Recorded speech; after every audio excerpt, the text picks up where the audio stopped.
सासू माँ कब जाओगी।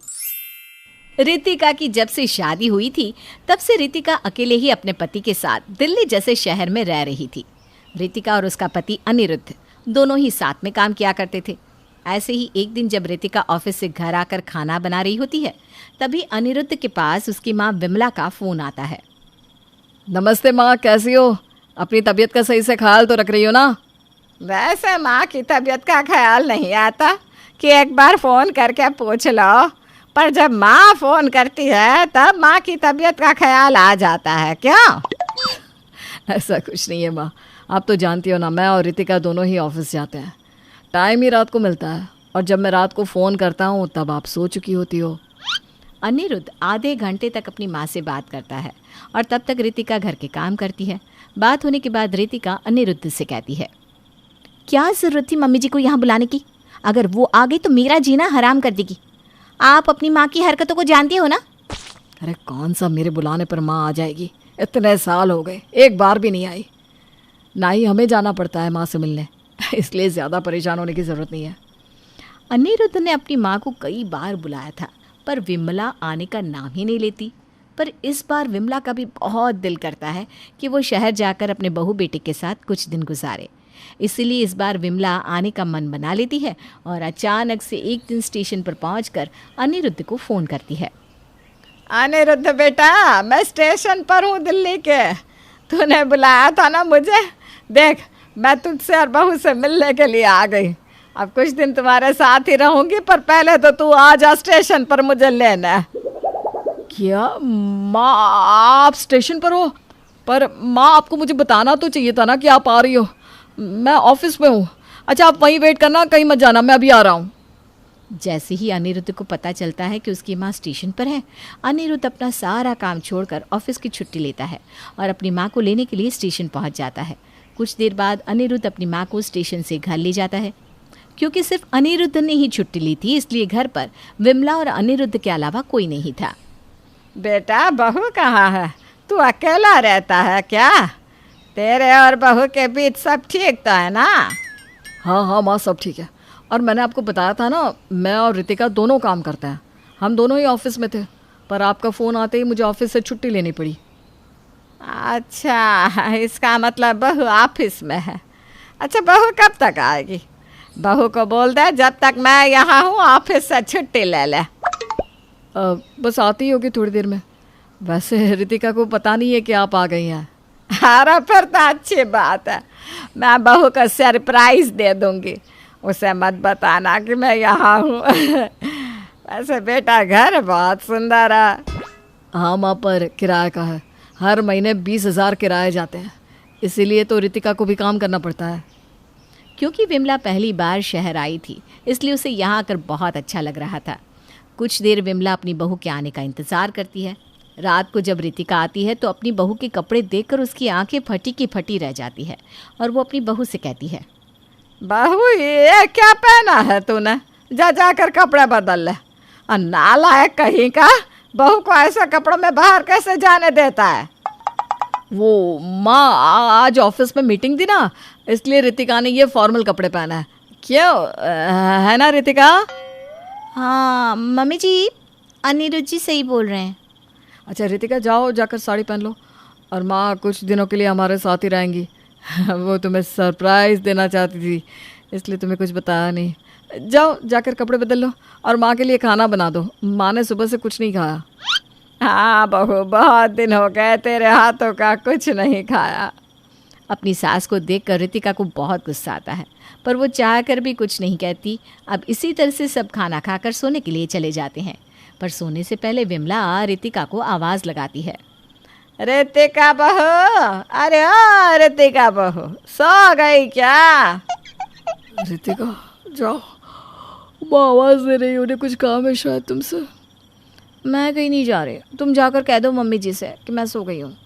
पर पहले तुम मुझे ये बताओ कि मम्मी जी यहाँ आ गए और तुमने मुझे बताया क्यों नहीं? अरे मुझे खुद पता नहीं था कि माँ आने वाली है। वो तो अचानक से माँ ने मुझे फ़ोन किया और कहने लगी कि स्टेशन पर है। मुझे कुछ समझ में ही नहीं आया, इसलिए मुझे छुट्टी लेकर माँ को लेने के लिए जाना पड़ा। माँ ने सोचा तुम्हें बता दूँ, पर माँ ने मुझे ऐसा करने से रोक दिया। आखिर अपनी बहू से इतना प्यार जो है। माँ तो अपनी बहू को सरप्राइज देना चाहती थी। अरे बहू कहाँ रह गई? पैरों में बहुत दर्द हो रहा है। लगता है जाना ही पड़ेगा। रितिका पहले ही ऑफिस से आकर बहुत ज़्यादा थकी हुई थी। अब उसे अपनी सास के पास भी जाना पड़ता है। और जब रितिका को पता चलता है कि उसकी सास ने उसे अपने पैर दबाने के लिए बुलाया है, तो रितिका अंदर ही अंदर मुंह बनाने लगती है। क्या माँ जी, अभी आपके पैर दबाने इतनी रात को? इस समय तो सब सो जाते हैं। बहू, लगता है तेरे माँ बाप ने कुछ सिखाया नहीं तुझे कि ससुराल में सोने से पहले सास ससुर की सेवा करनी पड़ती है, ताकि बहू के जीवन में हमेशा शांति बनी रहे। अच्छा, तो ये बात है। अगर मैंने इस बुढ़िया की सेवा नहीं करी, पैर नहीं दबाया, तो ये मुझे शांति से नहीं जीने देगी। रितिका बेटा, बस कुछ दिन की बात है, झेल ले ये सब। अगर तुझे अपने जीवन में शांति चाहिए तो सास की सेवा तो करनी पड़ेगी। ना चाहती हुई भी रितिका बैठकर अपनी सास के पैर दबाने लगती है और बेचारी रितिका को नींद आने लगती है। पर मजाल है कि विमला सो जाए। देखते देखते रात के 1 बज जाते हैं, पर विमला रितिका को जाने के लिए ही नहीं कहती और बेचारी रितिका पैर दबाते हुए ही अपनी सास के पास सो जाती है। अगली सुबह उठकर रितिका घर के सारे काम करती है और खाना बनाकर ऑफिस चली जाती है। पर शाम को जब रितिका ऑफिस से घर आती है तो विमला रितिका से कहती है, बहू तू तो ऑफिस चले गई, मुझे यहाँ अकेला छोड़कर। मेरा तो मन ही नहीं लग रहा था। एक तो मैं यहाँ किसी को जानती नहीं, ऊपर से इस घर में इतने सारे सामान है कि समझ में ही नहीं आ रहा किसका इस्तेमाल कैसे करना है। इतनी भूख लगी थी, पर रसोई घर में भी खाने के लिए कुछ नहीं था। माँ जी, पर मैं आपके लिए खाना बना कर तो गई थी। आपका खाना फ्रिज में रखा था, मैं आपको बता कर तो गई थी। भूल गई क्या आप? अरे बहू, तू तो खाना फ्रिज में रख कर चले गए, पर मुझे ठंडा खाने की आदत नहीं है और ना ही मुझे फ्रिज खोलना आता है। अब तो बता, मैं बुढ़िया इस उम्र में ठंडा खाना कैसे खाती? समझ गई माँ। जब तक आप यहाँ हैं तब तक मैं ऑफिस से छुट्टी ही ले लेती हूँ। अब रितिका को अपनी सास की वजह से ऑफिस से कुछ दिनों के लिए छुट्टी लेनी पड़ती है और अपनी सास के साथ घर में समय बिताना पड़ता है, जो कि रितिका को बहुत भारी पड़ रहा था, क्योंकि विमला हर समय रितिका को परेशान किया करती। बहू, मेरे लिए दोपहर का खाना बना दे, बहुत भूख लगी है। ठीक है माँ जी, आप कमरे में बैठिए, मैं अभी आपके लिए गर्मा गर्म खाना लेकर आती हूँ। रितिका अपनी सास के लिए खाना लेकर आती है और खाना खाने के बाद विमला आराम से सो जाती है और शाम को उठकर अपनी बहू के साथ बाहर मार्केट जाती है। इसी तरह से कुछ दिन बीत जाते हैं, पर इन कुछ दिनों में एक भी दिन रितिका को शांति नहीं मिलती और रितिका अब अपनी सास के जाने का इंतज़ार करने लगती है।